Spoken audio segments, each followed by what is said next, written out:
Yesterday, we told you how the Comanche Springs affected families in Fort Stockton once upon a time. And if you've lived in West Texas long enough, you've probably heard the story of how the springs started. But if you haven't, this was once the third largest spring system in the entire state of Texas. So you're probably wondering, well then, where is it? So it stopped flowing over 60 years ago. Now it only flows once in a while. But there are several groups working to see if they can get the Comanche Springs to flow again all year round. Take a look at the water. What you're looking at is a crawfish. It's in this canal right outside the Comanche Springs pool in Fort Stockton. But crawfishing is one of the last things you'd probably think of when you're here. Today, Comanche Springs is the local pool at Rooney Park. A nice Olympic-sized pool, but this was actually built on top of the real deal. A large body of water, which was a natural pool that was fed by a spring called the Comanche Chief. The springs were already here for hundreds of years, which helped the migration of Indian tribes, including the Comanche and Apache, because of course, water. Water is so far apart in West Texas, the Pecos River was pretty salty. In the early 1900s, it supported several farmers in the area. The Comanche Chief, which eventually had a cage built on top, was one of the larger parts of the Comanche Springs, pumping 60 million gallons a day. Think Balmorhea, except this was bigger. And when you put it together, it of course turns like a pinwheel and it clicks. Paul Weatherby is the vice president of the Pecos County Water Control and Supply District 1. There was an entrance there. He has the best way of describing the springs flowing again. It's like Christmas in April.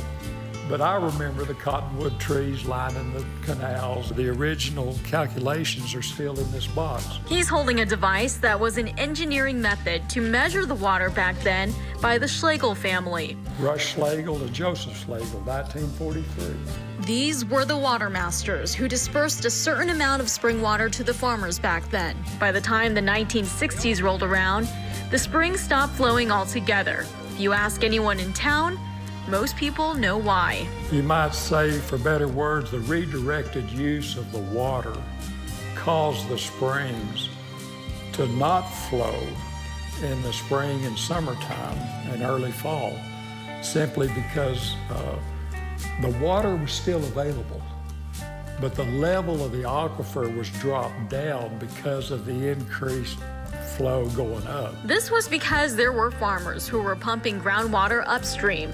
Since they owned land higher, they drilled enough wells to cause the springs to pump dry.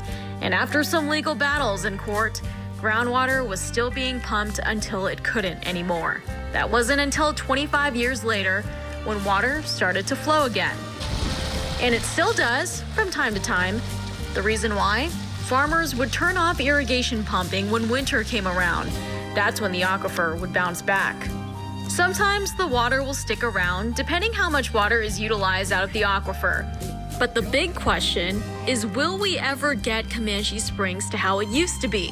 That's when Texas Water Trade comes into play. Every aspect of our life is intimately touched by water. They're a group who works to provide sustainable water resources across the state. There was no question when it came to addressing the water issue in Fort Stockton. We saw a place where maybe we could incentivize and encourage increase in on-farm irrigation efficiencies so that we can save some water, try to keep it in the system, and maybe extend that spring flow period a little bit so that the residents and people can enjoy this beautiful resource. Texas Water Trade has been studying the possibility of restoring Comanche Springs for the long term. They've been meeting with landowners and farmers that are upstream from the springs.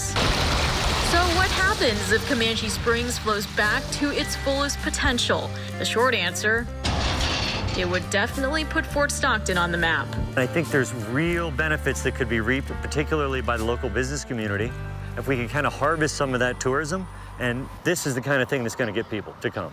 One way they're getting the community together is through Springs Fest to celebrate the historic springs. It's the chance you'll get to learn how life used to be in this part of West Texas.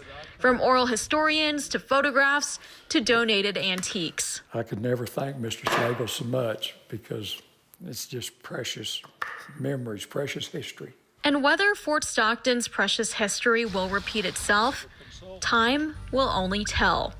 For now, the very thing that flowed life to Fort Stockton is anything but water under the bridge. Jolena Okazaki, News West 9. So if you would like to go to Springs Fest tomorrow, it is happening from 2 to 5:30 p.m. at the Annie Riggs Museum. Once again, that's in Fort Stockton.